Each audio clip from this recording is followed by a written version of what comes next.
The Blood Oath. When the initiate's life no longer belonged to him, imagine walking into a room lit only by torches. Its walls covered with symbols no outsider should ever see. There, a new member of a medieval secret brotherhood discovered that his life no longer belonged to him. The Blood Oath was the first and most terrifying step. The initiate had to cut his own skin, usually on the hand, and let his blood be mixed into a chalice or spilled over the Order's sacred book. This act was not merely symbolic. For these men, blood was the essence of the soul. By offering it, the initiate was declaring that he was surrendering not only his body, but also his spirit. If he broke the pact, his soul would be cursed forever. Often, the oath included self-curses. Something like, "May my flesh rot and my bones burn if I betray this brotherhood." And here's the most disturbing part. There was no turning back. Anyone who dared to break this vow would not only face the wrath of the living, but was also believed to be haunted by invisible forces. The Blood Oath was a spiritual prison, a pact of eternal servitude. For those who entered, freedom was sacrificed in the name of secrecy and loyalty, and life became nothing more than an extension of the Brotherhood's will. Trials of silence! The psychological torture of never speaking if the Blood Oath marked the entrance. The trials of silence ensured that no secret would ever escape.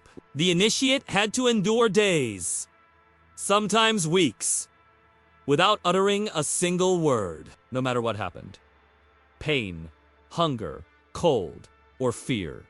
Any sound could be taken as weakness and result in punishment. These trials were carried out either in complete isolation or, more cruelly, among the Brotherhood itself, where members would deliberately provoke the novice to test his endurance. Some hurled insults, others threatened physical harm, and some staged false confessions to trick him into speaking. Silence, therefore, was not just the absence of voice. It was a mental prison, an unbearable psychological weight. Many went mad before completing the ordeal. Some were forced to witness disturbing rituals, such as symbolic executions or staged sacrifices, and yet were expected to remain motionless and mute, as if nothing was happening. Breaking the silence meant expulsion from the Order, and often death, to ensure secrets remained buried. The trials of silence were not merely tests. They were a way of destroying the initiate's individuality. After surviving such a ritual, he was no longer a free man, but an empty vessel, ready to be shaped by the will of the Brotherhood. Macabre banquets. Feasts served with symbolic human flesh after surviving silence. The initiate was led to something even more disturbing. The macabre banquets. At first glance, they looked like ordinary celebrations with lavish tables, candles, and chants. But the goal was not to feed the body. It was to terrify the mind. In some brotherhoods, pieces of animal meat were shaped and presented as if they were human remains. The novice was forced to eat while the elders described in gruesome detail whose flesh it supposedly was.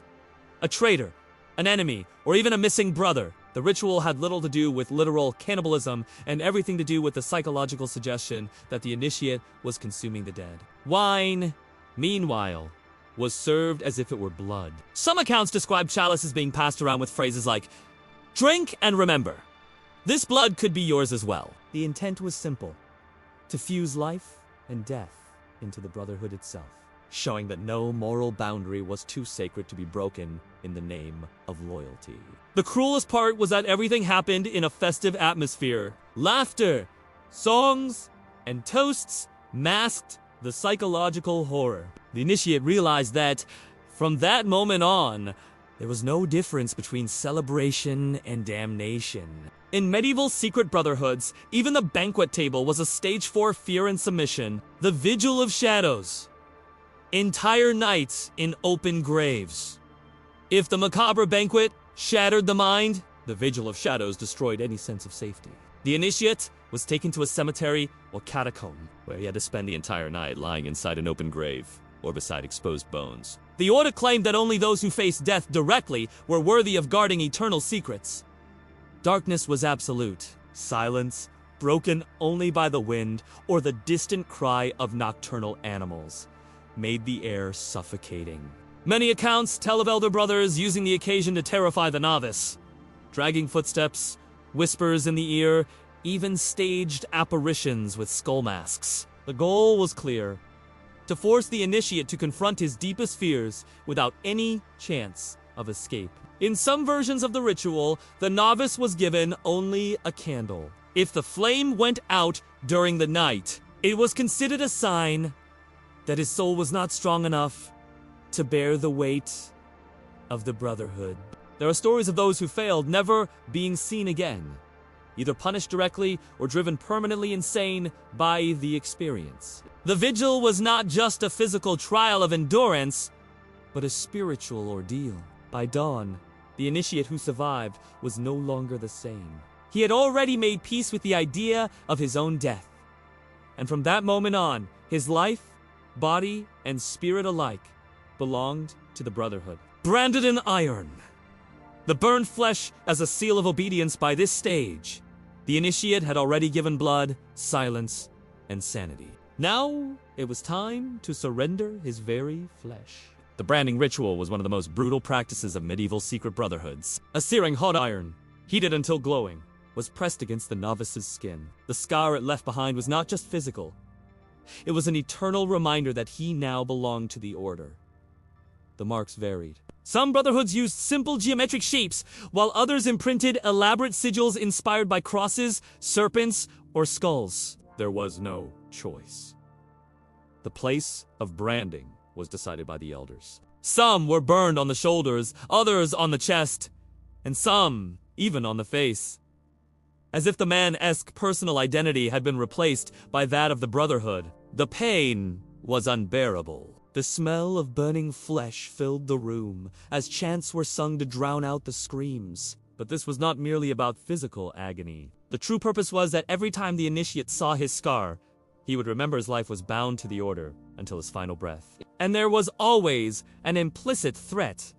Leaving the Brotherhood was not just betrayal. The mark on the body betrayed him forever. Even outside the Order's walls, he could be hunted down, recognized, and, in many cases, punished. The branding iron was, therefore, a lifelong sentence. The scarred body itself was the contract that could never be broken. The cursed chalice. Drinking repulsive liquids as proof of loyalty, no initiate escaped the cursed chalice. This ritual forced the novice to drink from a cup filled with repulsive substances. Mixtures of wine with animal blood, bitter herbs, bodily fluids, or concoctions designed to cause immediate nausea. The initiate had to swallow every drop under the watchful eyes of the elders. The act carried two clear meanings. First, it proved that loyalty to the Brotherhood outweighed natural instincts of disgust or survival. Second, it symbolized acceptance of the Order's bitter truth. From that moment on, he was expected to swallow any command, no matter how cruel or degrading. Many fainted or vomited during the ceremony. But the real terror lay in uncertainty. No one knew if the chalice was purely symbolic or if it truly contained poison. Some accounts tell of initiates who were never seen again after drinking, suggesting that, for a few, the ritual doubled as a secret execution. The cursed chalice was, therefore, more than a physical ordeal. It was the ultimate confirmation that the Brotherhood held absolute power over life and death. By drinking, the initiate signed, with his own body, a contract of unconditional obedience. The blind judgment. Being accused and punished without knowing why, one of the most brutal rituals of medieval secret brotherhoods was the so-called blind judgment. The initiate was led into a dark room, blindfolded, while anonymous voices accused him of crimes he had no idea he had committed. The goal was not to prove innocence or guilt. It was to shatter his very sense of justice. Suddenly, commands were given.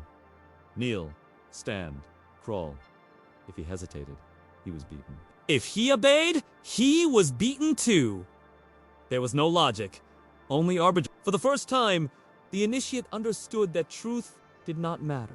The only authority over right and wrong was the Brotherhood. In many accounts, the blind judgment ended with a symbolic physical punishment. Whippings, shallow cuts, or being forced to carry crushing weights. The true terror came from the unpredictability. He never knew what would happen next, nor what he was even accused of. The ritual left a lasting lesson. Within the order, there was no such thing as individual justice. There was only absolute obedience. The initiate left the room marked not only by bodily pain, but by the certainty that his life was no longer his own. He was just a pawn in a game where the rules changed at every moment. The living sarcophagus. The ordeal of being buried alive. Among all rituals, perhaps none was as terrifying as the living sarcophagus. The initiate was placed inside a wooden coffin or a narrow hole in the ground with just enough space for his body. Then the lid was shut, or the pit was covered with soil until he was nearly suffocated. The experience was simple and devastating. To feel his own death, the time inside varied. Some spent minutes, others hours. There was no light, no fresh air. Only the muffled sound of his own frantic breathing and the crushing weight of darkness. The initiate had no way of knowing if he would emerge alive or if this was truly the end. Many went mad before being released. The terror of being buried alive is one of humanity's most primal fears, and the Brotherhoods exploited it as a psychological weapon. Each second dissolved the novice's mind between hope and the certainty of impending death. When finally freed, the initiate was reborn not as a man, but as a servant. He had experienced death and returned from it only by the will of the Order. His life no longer belonged to him. It was a gift granted by the Brotherhood. The living sarcophagus was not merely a test. It was a ceremony of ownership. Blood rituals. Offerings in the name of the Brotherhood. If there was one thing all secret brotherhoods shared, it was the belief that blood was the true currency of loyalty. In many rituals, the initiate had to make cuts on his own body, usually on the hands, arms, or even the tongue, to let his blood drip into chalices, sacred stones, or the Order's books. The amount varied. In some fraternities, only a few drops were required. In others, the wounds had to be deep enough to leave the novice weakened for days. The red liquid was collected with solemnity and used for inscriptions, written in packs, or even mixed into wine and shared among elder brothers. The idea was simple, yet brutal. Without blood, there was no pact. Every drop shed sealed initiates eternal obedience. More than physical pain, it was a spiritual surrender, for blood was believed to hold the essence of the soul. Certain accounts also mention animal sacrifices, roosters, goats, dogs, performed before the novices, as a reminder that if they betrayed the Order, they could easily replace the victim. The symbolism was clear. In the Brotherhood, each member's life was always at the group's disposal. Blood was not just an offering. It was a threat, a contract, a curse. Once an initiate gave his life in drops, he could never truly claim it back. The mirror of truth. Facing one's distorted reflection among all psychological trials. None was as disturbing as the mirror of truth. The initiate was placed in a candlelit room before an ancient mirror, often deliberately stained or warped. There, he was forced to stare at his own image while elder brothers chanted in circles, creating a suffocating atmosphere. The purpose was not simply to look at the reflection. The initiate had to repeat oaths of loyalty while staring into his own eyes. Some accounts describe that, after hours, the mind began to distort the vision, making the reflection appear to smile, cry, or even transform into something monstrous. The terror came from the feeling that the mirror did not only show the body, but also the soul of the novice.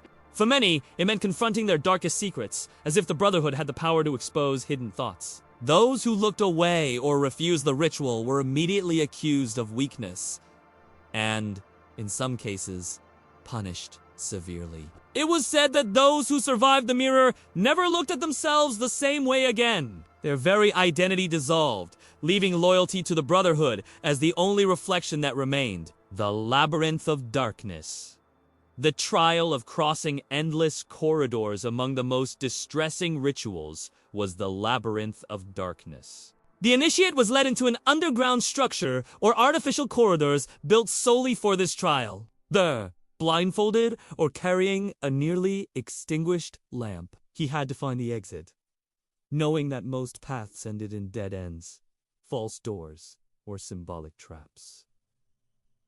The silence was haunting. In some cases, elders added the sounds of chains, screams, or whispers to heighten the panic. The labyrinth was not only physical, but psychological. The initiate felt hunted by unseen presences, and every step echoed as though he were constantly being watched. The cruelest part was time. The novice never knew how long he had to escape. He could wander for hours, until collapsing from exhaustion, all while the members of the order observed in secret. Many broke down before reaching the exit, begging to be freed. In the end, those who emerged were praised, not for their bravery, but for their submission. They had proven they were willing to face darkness without question. Those who failed, however, were forever marked as weak, and some never returned to the same state of mind after walking through the Brotherhood's corridors. The Chain of Pain. Initiates whipped in secret public. Among the most brutal initiation rituals was the Chain of Pain. The novice was taken to a hall lit only by torches, where all veteran members waited in silence. At the center, a circle was marked on the floor. There, the initiate was forced to kneel, his back bare, before a long chain of iron or reinforced leather. The punishment was not only physical, it was symbolic. Each strike represented the breaking of his former life. The whipping was not delivered by a single executioner, but by several brothers in sequence, as if all shared the responsibility of reshaping the novice's body and mind. The number of lashes varied depending on the order, but accounts speak of 7, 30, or even 33 blows, each accompanied by chants and ritualistic phrases. With every impact, the novice was reminded that his body no longer belonged to him, but to the Brotherhood. Many fainted before the end, but the ceremony did not stop. The unconscious initiate continued to be whipped until the number was fulfilled. At the end, the spilled blood was not cleaned. It was left too dry as a mark of devotion. The true terror of this ritual lay in the silent audience. All watched impassively, as if pain itself were a sacred spectacle. The Chain of Pain turned suffering into ritual language. The Forbidden Book. Reading pacts written in blood, few images are as symbolic as the Forbidden Book. During this ritual, the initiate was led into a narrow chamber, lit only by a single central candle. Upon an altar lay a heavy manuscript, its pages stained red. Not with ink, but with the blood of generations of members. The novice had to open the book and read aloud the pacts inscribed within, often in archaic Latin or coded languages. These words were not mere oaths, but curses disguised as promises. Whoever broke the vow would be damned not only in life, but also in death. In some accounts, the initiate was required to sign his name with his own blood, using a small blade to cut his finger or hand. The book thus became more than a record. It was a symbolic prison. Every name written there was bound forever to the Brotherhood. The tension was crushing. As he read, the novice knew that dozens of eyes followed his every move. And when he finished, the heavy silence of the room was broken only by deep chants reminiscent of funerals. It was as if the initiate had left his former life behind and officially entered the realm of the Brotherhood's living dead. The Devil's Whispers. Night chants to summon dark forces. If there was ever a moment when fear became tangible, it was during the so-called Devil's Whispers. At midnight, initiates were gathered in caves, ruins, or abandoned temples. The space was lit only by torches, casting long, twisted shadows, creating the illusion that invisible figures moved among them. The elders began chanting in deep, slow voices, repeating incomprehensible phrases. The sound echoed against the walls until it seemed that hundreds of voices whispered at once. The novice, in absolute silence, was forced to remain still, feeling every word seep into his mind like a hidden command. Some accounts describe how, at certain moments, the chants shifted into something almost animalistic, like growls or wails. The intent was clear: to make the initiate believe that forces beyond the human realm were present. Many swore they heard footsteps or breathing behind them, even in places where no one stood. This psychological terror served a purpose: to show that the Brotherhood commanded not only men, but also what lay beyond the visible veil of the world. The novice, who endured the Night of Whispers, never forgot the sound, and often came to fear silence more than noise itself. The eternal secret. The deadly price of revealing anything. No ritual was as final as that of the eternal secret. It was not performed in a single ceremony, but constantly reinforced throughout the initiate's life. From the very first day, it was clear Any words spoken beyond the Brotherhood's boundaries meant death. The oath was repeated countless times, etched into body and mind. Some were forced to seal it with cuts, others to sign pacts in blood. But the most terrifying part was the reenactment of punishment. The initiate was made to witness real or symbolic executions of supposed traitors. Mutilated bodies, severed heads on display, stories of members who vanished never to be found again. The message left no room for doubt. Silence was the condition for survival. Many lived in constant paranoia, convinced that spies of the Order were always watching. Even casual conversations were weighed carefully, as any slip could be seen as breaking the oath. The eternal secret was, in practice, a lifelong sentence. An invisible prison where every unspoken word became proof of loyalty. To reveal anything brought not only personal risk, but danger to one's entire family. Collective punishment that turned fear into inheritance. For members, there was no escape. Joining meant never belonging to the common world again. Life was lived in shadows, and death was often nothing more than the final execution of the pact.